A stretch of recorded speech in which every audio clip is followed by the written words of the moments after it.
belah antara ulama-ulama sunnah dengan Syiah. Maulud bid'ah, orang Syiah yang pertama yang membawa maulud yang dipakai oleh Ahlussunnah wal Jamaah. Hol, orang Syiah yang pertama membawa hol dan dilanjutkan oleh NU. Tabarruk, berkah, ziarah kubur, tawassul, sholawatan rame-rame adalah semuanya tradisi Syiah yang juga dilakukan oleh Ahlussunnah wal Jamaah. Saya tidak ada perbedaan dengan kiai-kiai. Mereka tawassul, mereka tabarruk, mereka kunut, mereka macam-macam. Saya sama dengan dia. Tapi saya Syiah, dia Ahlussunnah wal Jamaah, saya bersaudara dengannya. Pendirian Nahdlatul Ulama. Jadi sebetulnya kalau dirinci lebih dalam, ada banyak kesamaan antara paham Nahdlatul Ulama yang dominan di Indonesia dengan paham Syiah. Tahlilan itu, marhabaan, pembacaan sholawat, ziarah, mengambil berkah, bertawassul, itu dikongsi, tradisi yang dikongsi bersama. Maulid Nabi pertama kali diadakan oleh Al-Mu'izz Lidinillah, Khalifah Fatimiyah yang membangun khilafah di Mesir pada tahun 361 Hijriah. Jadi terus terang saja, nanti saya dikira Syiah nanti. Ini sejarah ini. Pertama kali yang mengadakan Maulid Nabi adalah khilafah Fatimiyah yang bermadzhab Syiah. Pendirian Nahdlatul Ulama.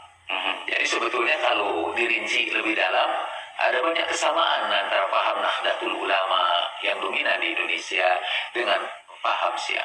Tahlilan itu, marhabaan, pembacaan sholawat, ziarah, mengambil berkah, bertawassul, itu dikongsi, tradisi yang dikongsi bersama. Assalamualaikum warahmatullahi wabarakatuh. Alhamdulillah, assalatu wassalamu ala rasulillah, amma ba'd. Kaum muslimin yang dirahmati oleh Allah subhanahu wa ta'ala, jejak digital memang kejam. Itulah istilah yang sering kita dengar untuk mengungkapkan ketika jejak digital tersebut menguak sebuah fakta yang menyakitkan. Dan sebenarnya ungkapan inilah yang pantas diungkapkan oleh saudara-saudara kita di Nahdliyin atau di Nahdlatul Ulama, di mana terungkap begitu banyak amaliyah-amaliyah mereka yang ternyata berasal dari orang-orang Syiah.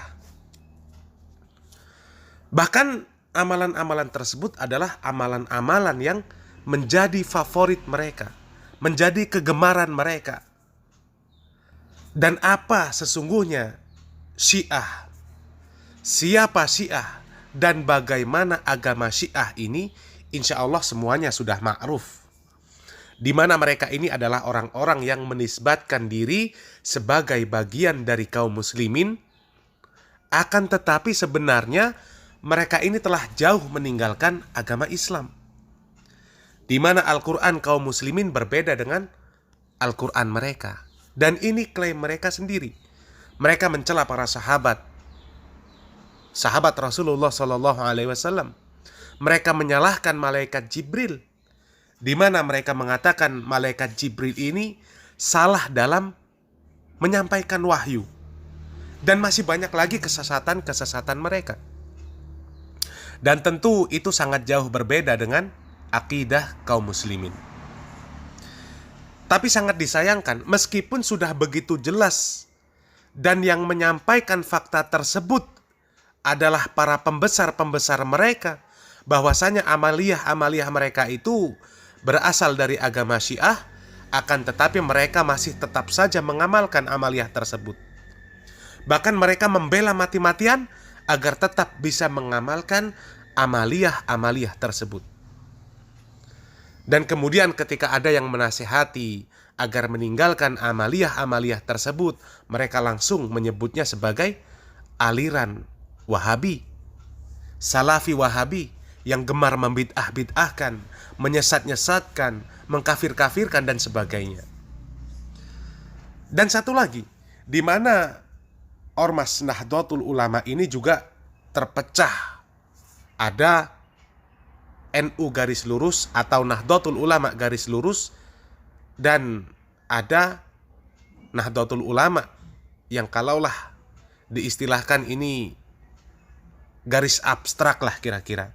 Karena memang yang satunya garis lurus sementara yang satunya berarti tidak lurus. Tidak lurus artinya tidak beraturan, artinya abstrak. Karena memang lebih parah kondisinya dibandingkan dengan NU garis lurus. NU abstrak ini semuanya masuk. Syiah masuk, liberal masuk, bahkan orang kafir pun masuk. Ada Kristen NU, ada NU cabang Nasrani, atau NU cabang Nasrani. Dan itu yang mengungkapkan adalah pembesar-pembesar mereka sendiri. Kemudian amaliyah-amaliyah, adat-adat yang syarat akan maksiat, bahkan kesyirikan pun masuk. Solawatan berjoget-joget, sajen, ilmu kebal, perdukunan, ilmu yang aneh-aneh, wali-wali yang aneh-aneh, ada semua di NU selain garis lurus tersebut. Akan tetapi kalau NU garis lurus ini menolak bentuk-bentuk amaliyah-amaliyah atau adat-adat yang berbau klinik, kemudian kesyirikan, semisal masalah sajen, di mana masalah ini pernah dibahas oleh tokoh NU garis lurus yaitu Kiai Lutfi Basori, kemudian Idrus Romli. Dan kemudian NU garis lurus ini mengatakan bahwasanya Syiah ini adalah aliran yang sesat, mempunyai paham sendiri. Akan tetapi NU garis lurus ini juga masih membela amaliyah-amaliyah yang bersumber dari orang-orang Syiah, sebagaimana amaliyah yang telah disebutkan di cuplikan awal yang telah kami tampilkan. Kemudian dari fakta-fakta yang ada ini, marilah kita berpikir. Setiap amaliyah-amaliyah yang tidak berdasarkan Al-Quran dan Sunnah ala manhaj salaf, di atas pemahaman para salafus soleh, maka akan membuat perpecahan di kalangan kaum muslimin. Sebagian mereka akan lebih bersemangat mengamalkan amaliyah-amaliyah tersebut dibandingkan dengan amaliyah-amaliyah yang jelas-jelas disyariatkan dengan berbagai dalih dan alasan.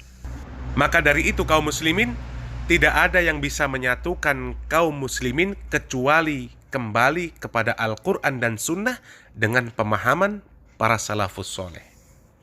Maka benarlah apa yang disampaikan oleh Rasulullah SAW di dalam sebuah hadis, usikum bitaqwallah azza wa jal. Aku berwasiat kepada kalian agar bertakwa kepada Allah azza wa jal, Allah yang maha mulia dan maha tinggi. Wasam'i wa ta'ah wa in ta'ammara alaikum abdun. Kemudian dengar dan taatlah meskipun kalian dipimpin oleh seorang budak. Fa innahu may ya'ish minkum fasayara ikhtilafan katsira. Sesungguhnya orang yang hidup di antara kalian sepeninggalku, maka dia akan melihat perselisihan yang banyak. Fa alaikum bisunnati wa sunnatil khulafa'ir rasyidin al-mahdiyyin. Oleh karenanya wajib atas kalian berpegang teguh pada sunnahku dan sunnah khulafa'ur rasyidin yang mendapatkan petunjuk di dalam ilmu dan amal. Addu 'alaiha bin nawajidh. Gigitlah keduanya itu dengan gigi geraham kalian. Wa iyyakum wa muhdatsatil umur, serta jauhilah oleh kalian setiap perkara-perkara yang diada-adakan. Kemudian di riwayat lain dikatakan wa kullu muhdatsatin bid'ah. Dan sesungguhnya setiap perkara yang diada-adakan adalah bid'ah. Fa inna kulla bid'atin dhalalah. Karena setiap bid'ah adalah kesesatan. Rawahu Abu Daud wa Tirmizi wa qala hadisun hasan sahih. Di mana hadis ini diriwayatkan oleh Abu Daud dan Tirmizi, dan mereka berkata bahwasanya hadis ini hasan dan sahih. Mudah-mudahan apa yang kami sampaikan bermanfaat. Barakallahu fikum. Wassalamualaikum warahmatullahi wabarakatuh. Namun yang ingin saya tekankan di sini bahwa saya menyaksikan dengan mata kepala sendiri bahwa di PBNU itu sering bekerja sama dengan Iran atau orang-orang Syiah, sehingga menurut saya ini termasuk pengkhianatan terhadap ajaran Mbah Hasyim Asy'ari, yang mana beliau mengatakan jangan sampai warga NU bekerja sama atau mengikuti apa-apa yang datangnya dari Syiah, karena Syiah ini termasuk aliran sesat. Nah, ya ikhwan, mudah-mudahan apa yang saya sampaikan ini ada manfaatnya, dan tentu masih banyak tokoh-tokoh yang tahu atas keterlibatan PBNU yang berkomunikasi, berkolaborasi dengan tokoh-tokoh Syiah, dan juga ini sangat membahayakan bagi akidah umat Islam, khususnya warga NU. Semoga ada manfaatnya. Wassalamualaikum warahmatullahi wabarakatuh.